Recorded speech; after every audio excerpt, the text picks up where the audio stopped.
Welcome to Home Study Point. आज हम class 10th के डेवलपमेंट चैप्टर का पार्ट 2 लेके आए हैं। इसमें हम जानेंगे कि डेवलपमेंट में किस तरीके से डेवलपमेंट हो रहा है और वर्ल्ड डेवलपमेंट रिपोर्ट होता क्या है। वर्ल्ड डेवलपमेंट रिपोर्ट जो है वह हर साल जो है वर्ल्ड बैंक के द्वारा पब्लिश किया जाता है।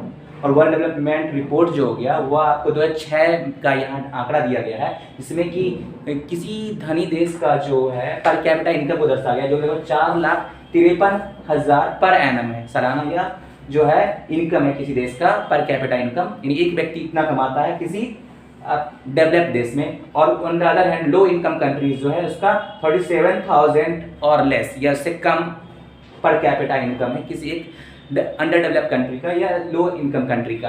तो अब हम देखेंगे इतना अंतर पड़ जा रहा है पर कैपिटा इनकम का किसी दो देश के बीच में।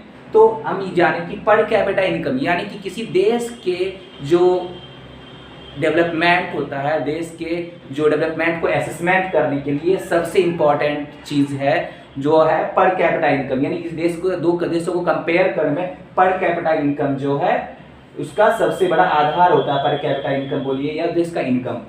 अब है इनकम और other criteria.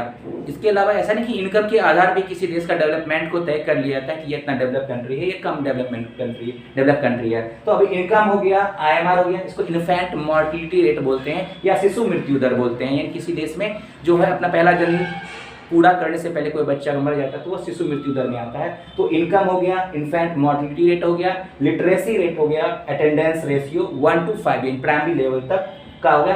Are the data that are compare to major development, यानी विकास को असेसमेंट करने के लिए, मेजरमेंट के लिए यह भी एक criteria income, IMR, literacy rate और अटेंडेंस रेशियो हो गया, लाइफ एक्सपेक्टेंसी हो गया, ये सब इसमें आता है। अब केरला का हम कंपेयर कर रहे हैं, केरला जो कि एक डेवलप स्टेट है और बिहार जो कि दैट्स लैगिंग और ये अंडर डेवलप स्टेट में आ रहा है, तो या डेवलपिंग स्टेट बोल सकते हैं। तो यहाँ पे आईएमआर देख रहे हैं कि 11 है, यानी कि वहाँ जो बच्चे का जो शिशु मृत्यु दर है, इन्फेंट मोर्टिलिटी रेट है वह 11 है, जहाँ पर कि बिहार में 60 यानी कि प्रत्येक 1000 बच्चे।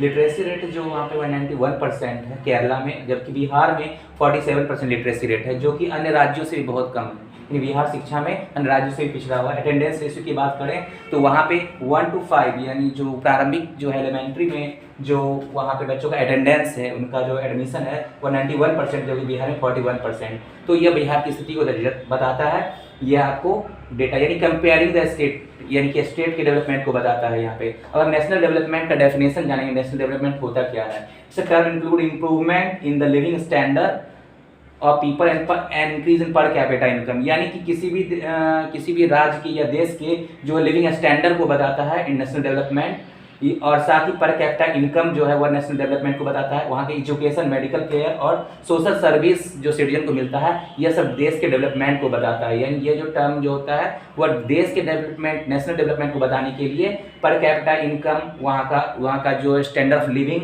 और एजुकेशन, मेडिकल केयर जो है वहाँ के देश के डेवलपमेंट को बताता है। अब हम बात करते हैं पब्लिक फैसिलिटी यानी लोक सुविधाएं। और पब्लिक फैसिलिटी जो है बेसिक फैसिलिटीज है, खासकर फूड, हेल्थ और सेफ ड्रिंकिंग वाटर, इलेक्ट्रिसिटी सब इसमें शामिल किया गया है। यह कलेक्टिवली किसके द्वारा दिया जाता है? तो गवर्नमेंट के द्वारा, सरकार के द्वारा जो है ये सारी सुविधाएं दी जाती है। उसके अलावा पब्लिक फैसिलिटी को इस तरह से डिफाइन किया जा सकता है कि पब्लिक फैसिलिटीज़ जो है या बेसिक फैसिलिटीज़ है जिसमें कि एजुकेशन, हेल्थ और इलेक्ट्रिसिटी, इन सब चीज़ों जो कि कलेक्टिवली गवर्नमेंट के द्वारा दी जाती है। और यह जो है इसको इस तरह से भी कर सकते हैं, these are the government facilities are the facilities that are accessible, available and affordable to the citizen of certain countries. अब इसके अलावा हम देखते हैं कि क्या क्या चीज़ जो है पब्लिक फैसिलिटीज में आता है। अब पॉल्यूशन फ्री इन्वायरमेंट, यह एक व्यक्तिगत प्रयास से नहीं हो सकता है, गवर्नमेंट को इसके लिए इनिशिएटिव लेना पड़ता है, इसलिए यह लोक सुविधाएं या पब्लिक फैसिलिटीज में आता है। अनएडल्ट्रेटेड फूड, यानी कि बिना मिलावट की जो वस्तुएं हैं यह व्यक्तिगत प्रयास से नहीं है, सरकारी प्रयास से ही इसमें रोक लग सकता है। यह भी लोक सुविधाएं में कि शुद्ध भोजन कहाँ से सरकार अवेलेबल करवाए, सेफ ड्रिंकिंग वाटर कहाँ से अवेलेबल करवाए। इसके अलावा जो है प्रोटेक्शन फ्रॉम द इन्फेक्टस डिजीज, अभी कोरोना काल चल रहा है, कोरोना का इन्फेक्शन पैंडेमिक हुआ है, तो इसमें भी सरकार अपने हिसाब से जो लोक सुविधाएं होती है उसको बढ़ाने की कोशिश कर रही है, तरह तरह से लोगों को जो है सेफ गार्ड के लिए समझा रही है, बता रही है। ठीक है। उसके अलावा अगर हम जाने तो एजुकेशन फैसिलिटीज़ यानी जितनी भी शिक्षा सुविधाएं दी जा रही है, चाहे नवोदय विद्यालय हो, कस्तूरबा गांधी जो है बालिका विद्यालय हो, ये सारी जो है सरकार की स्कीम है। उसके अलावा हेल्थ केयर इन सरकारी जितनी भी यूनिट होती है, पीएससी प्राइमरी हेल्थ यूनिट हो गया, हॉस्पिटल हो गया, सरकारी हॉस्पिटल, ये सब क्या है स्वास्थ्य सुविधाओं को बढ़ावा देने के लिए होती है। इसके अलावा आशा एक्रेडिटेड सोशल हेल्थ एक्टिविस्ट जो है जो प्रेगनेंसी के दौरान